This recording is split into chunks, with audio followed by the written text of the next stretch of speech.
If North Korea decides to fire the Musadan missile, which they have threatened to, which people have been following, it would really be one more unnecessary, unfortunate, unwanted contribution to an already volatile, potentially dangerous situation. And so it would indicate really who is being provocative with an exclamation point yet again. Our preference would be to get to talks.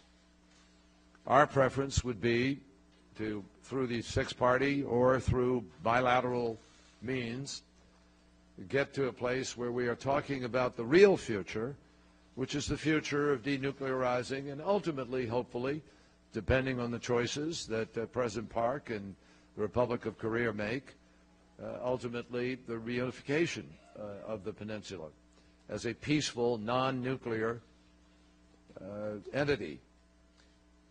So it's up to Kim Jong-un what he decides to do. It's not going to change our current position, which is very, very clear. We will defend our allies. We will stand with South Korea, Japan, and others against these threats, and we will defend ourselves. And Kim Jong-un needs to understand, as I think he probably does, what the outcome of a conflict would be. Our hope is that we can get back to talks. Now, you asked what would the conditions of those talks be? Very simple. They simply have to be prepared to live up to the international obligations and standards which they have accepted and make it clear they will move to denuclearization as part of the talks, and those talks could begin. But they have to be really serious. No one is going to talk for the sake of talking, and no one is going to continue to play this round-robin game that gets repeated every few years, which is both unnecessary and dangerous. I will be taking some of the comments from President Park that we had in our conversation with me to China tomorrow, and I will obviously raise this issue and these considerations with the Chinese leaders.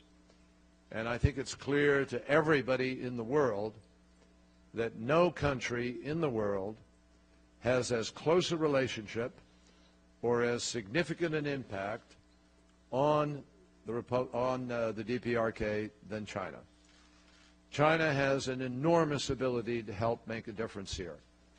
And I hope that in our conversations when I get there tomorrow, we'll be able to lay out a path ahead that can defuse this tension, that can allow the people of the North and the South and other people in the world to recognize that people are moving this in the right direction, which is towards negotiations and towards a reduction in the current level of tension.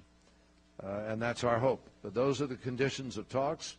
We are prepared, providing the North is prepared, to do what it knows it has to do, which is live up to international obligations and move towards a serious negotiation about denuclearizing the peninsula.